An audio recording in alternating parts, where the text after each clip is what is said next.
I never thought a simple DNA test would change my entire life. It started as a joke, one of those random, harmless ideas that come to you on a lazy afternoon. I had been scrolling through my phone when I saw an ad. Discover your ancestry. Unlock your family secrets with a DNA test. I chuckled to myself. My family had always been straightforward. At least that's what I thought. There were no deep secrets, no hidden past. Just my mom, my dad, and me, living a perfectly normal life. But curiosity is a strange thing. So I ordered the test. I didn't even tell my parents. I figured it would be a fun little surprise. The kit arrived a week later. Spitting into a tube felt ridiculous, but I sealed it up, mailed it off, and forgot about it, at least until the results came in. The day everything changed, I was sitting in my car, waiting for my coffee order, when my phone buzzed. Your DNA results are ready. I tapped the notification without a second thought, sipping my drink as I scrolled through the ancestry breakdown. Nothing shocking. A mix of European roots, some percentages that made sense.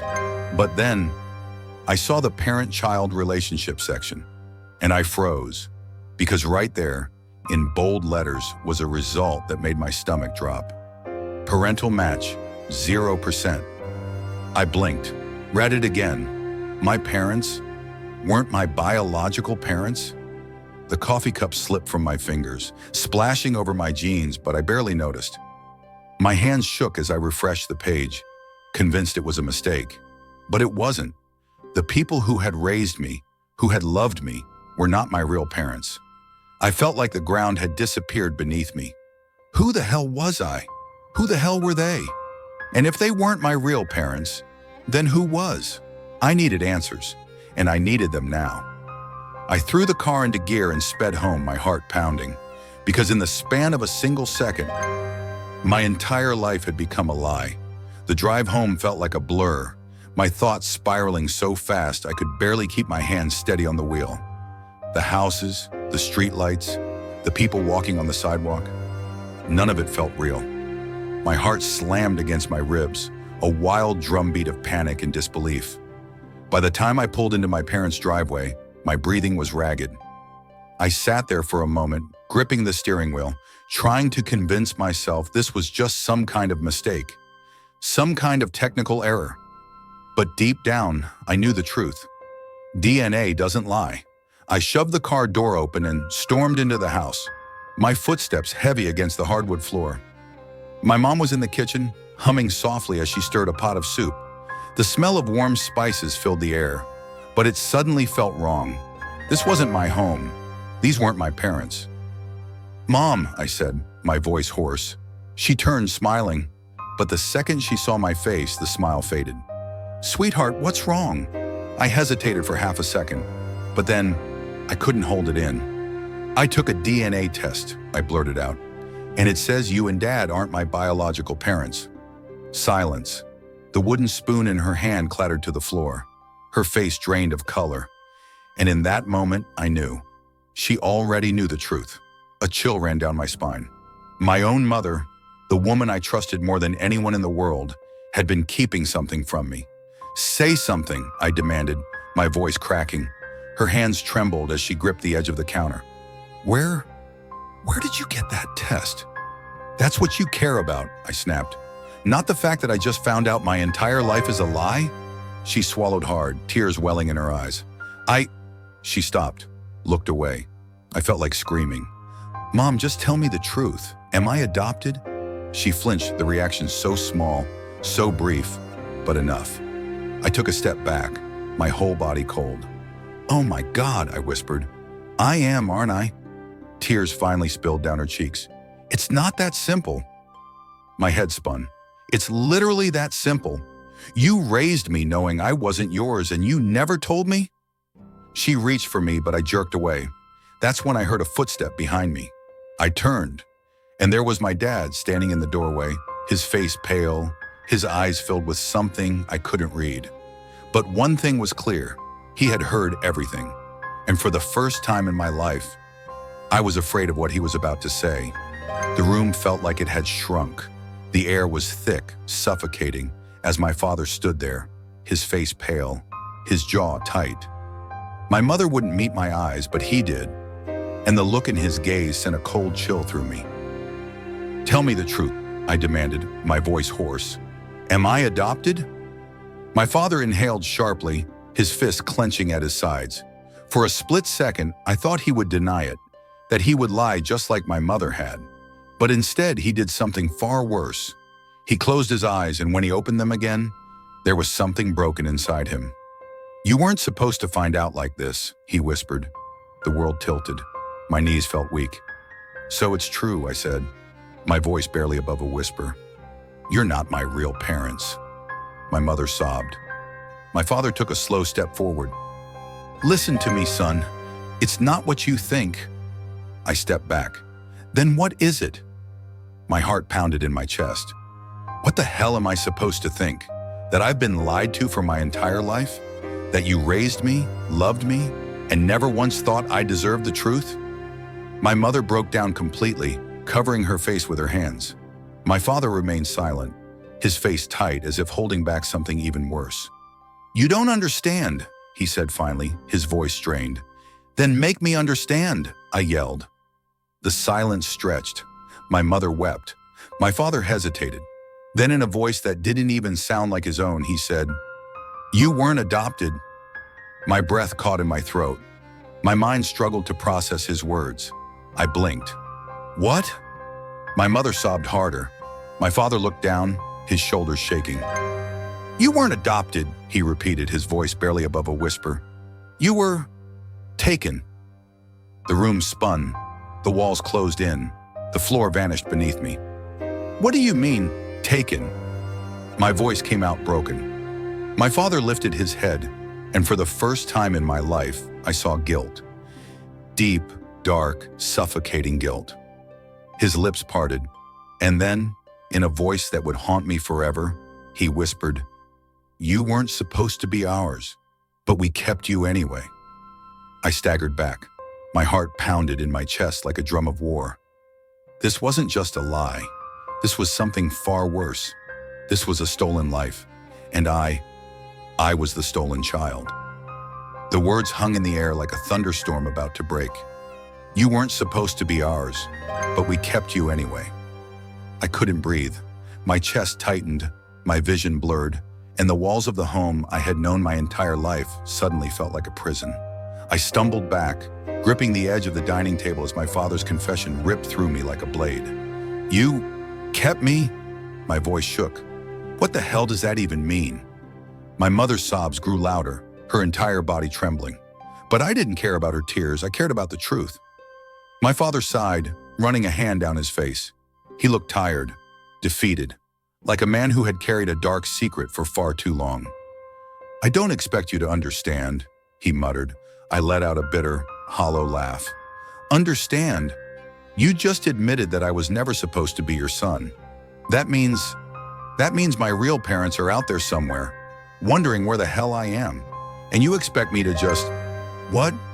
Accept this?" My father clenched his jaw. "We did what we had to do."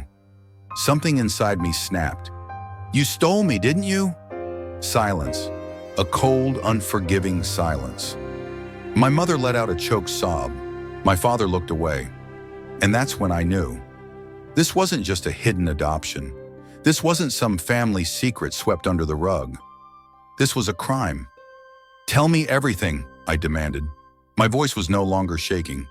It was ice cold, a tone I had never used before. My father inhaled sharply, and for the first time in my life, he looked afraid of me. Then, in a voice that barely reached above a whisper, he said, "We weren't supposed to have kids." I swallowed hard. My hands trembled. "What does that have to do with—" "We wanted a baby," he cut in, his voice tight. "Your mother, she tried for years. The doctors told us it wouldn't happen. And then one day," he trailed off, his jaw locking. My stomach churned. "What did you do?" I whispered. His eyes met mine, filled with years of guilt. "We took you from the hospital." A sharp gasp escaped my lips. I staggered backward, my legs nearly giving out. "No," I breathed. My father nodded slowly. You were a newborn, just a few hours old. Your real parents, they probably never even got to hold you. I felt sick. My whole body trembled with rage, with devastation, with something so overwhelming I could barely stand. Why? My voice cracked. Why would you do that? My mother finally spoke, her voice breaking. Because we loved you. I turned to her, my hands shaking. You call this love? You stole me. You ripped me away from my real family. She sobbed harder, but I didn't care. I couldn't care. Because the people I had loved, trusted, called mom and dad my whole life were nothing more than criminals. And now I had to find out who I really was. I turned on my heel and stormed toward the door. Where are you going? My father demanded. I whirled around, my chest heaving, to find the people you stole me from. Then without another word, I walked out. And for the first time in my life, I didn't know where I belonged. The night air hit me like a shock, but it did nothing to cool the rage boiling inside me. My feet moved on their own, carrying me away from the house I had lived in my whole life. The house that now felt like a crime scene. My phone was gripped tightly in my shaking hand. I needed answers. I needed to find them, my real parents. I climbed into my car, my breath coming in short, ragged bursts. My mind was racing. I had spent my entire life believing I belonged to a family that had, in reality, ripped me away from my real one. A stolen life, a stolen identity. I swallowed the bile rising in my throat and did the only thing that made sense. I searched my DNA results for biological family matches. My fingers hovered over the screen, my pulse pounding. And then, I saw it, a close match. A woman in her late 50s. The system marked her as a 50% parental match. My stomach twisted. This was it. I tapped her profile. Her name was Eleanor Carter, and the message I was about to send her would change both of our lives forever. The message that changed everything. I took a deep breath and typed, Me. Hi, I know this is going to sound strange, but I just took a DNA test and it says we're closely related. I was wondering if we could talk. I hit send before I could overthink it. Seconds stretched into minutes. Every passing second felt like an eternity. Then, a reply. I stared at the screen, my hands trembling. Eleanor Carter. This must be a mistake. Who are you? A wave of nausea hit me. What if I was wrong? What if she had no idea who I was? Or worse, what if she did? I forced myself to type again. Me. My name is Ryan Whitmore, but I don't think that's my real name. Another pause, then, Eleanor Carter. I don't understand. I took a shaky breath. Me. I just found out I wasn't raised by my biological parents. I don't know the full story, but my DNA test says we're connected. Please, I just need to know the truth. The three little dots appeared. My heart pounded. And then finally, Eleanor Carter, where are you? The reunion that should have never happened. It took less than an hour to drive to the location Eleanor had sent me. Every second of that drive, I felt like I was going to collapse under the weight of what I was about to do. When I pulled up in front of the house, I saw her standing at the door. Eleanor Carter, the woman who probably was, my real mother. She looked at me the way someone looks at a ghost, with shock, with pain, with something deep, something raw, something that almost made me turn and run. But I couldn't run, not from this. I stepped out of the car, my legs feeling like they might give out. She took a slow, hesitant step forward. Ryan? Her voice cracked on the name. I swallowed hard. That's not my real name, is it? Tears welled in her eyes. She covered her mouth with a trembling hand. And then, in a whisper so soft it nearly broke me, she said, I thought I lost you forever. And in that moment, I knew. I had finally found my way home. The world around me blurred. The sound of the wind, the passing cars, even my own heartbeat. All of it faded into a dull hum as I stood there, staring at the woman who had just spoken the words that shattered me all over again. I thought I lost you forever. I couldn't move. I couldn't speak. My legs felt weak, my chest tight, like all the air had been knocked from my lungs. Eleanor stared at me through tears, her hands shaking at her sides like she was afraid to reach out. Afraid I might disappear if she did. I had spent my entire life believing in a lie. Now the truth stood right in front of me, and it was unbearable. Tell me everything. My voice barely made it past my throat, but I forced the words out. Tell me who I really am. She exhaled sharply, a sob escaping as she nodded. Please, she whispered, motioning for me to follow her inside. I hesitated for only a second before stepping through the door. The story that broke me. We sat in the living room, an old family photo album resting on the coffee table between us. My hands trembled as I stared at the pictures of a baby boy with the same dark eyes as mine. This was you, Eleanor whispered, flipping through the pages. You were born in St. Mary's Hospital, 32 years ago. St. Mary's, the same hospital my so-called parents told me I was born in. I swallowed hard, my entire body on edge. How did I end up with them? Tears streamed down her face. You were stolen. The words hit like a punch to the gut. She clasped her hands together, her body trembling as she spoke. I had just given birth to you. The doctors took you to another room for routine tests. I was exhausted, barely awake when a nurse came in and told me there had been complications, that they were doing everything they could to save you. My heart stopped. She wiped at her tears. Hours passed, and then a doctor came in and told me you didn't make it. A cold chill ran through me. But that was a lie, I whispered. She nodded, her face twisting with anguish. Yes, they stole you from me, Ryan. They took you and gave you to another family. I felt sick. My entire existence had been built on a foundation of lies and theft. They told me you were dead, Eleanor sobbed, clutching my hand. I grieved you. I mourned you for 32 years. And now you're here. I didn't realize I was crying until the tears hit the back of my hand. Everything I had ever known was a lie. I had spent decades loving the people who had taken me from my real family. I had been raised by criminals, and my real mother had spent her entire life believing I was gone.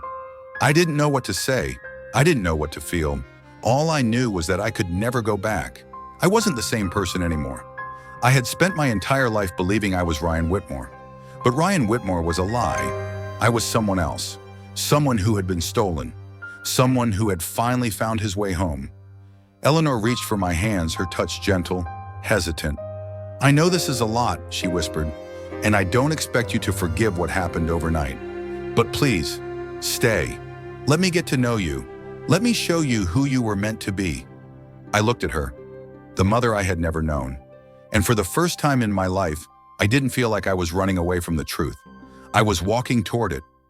Slowly, I nodded, and as Eleanor pulled me into her arms, sobbing into my shoulder, I let myself believe that maybe, just maybe, this was the beginning of something real, something true, something that had been taken from both of us for far too long.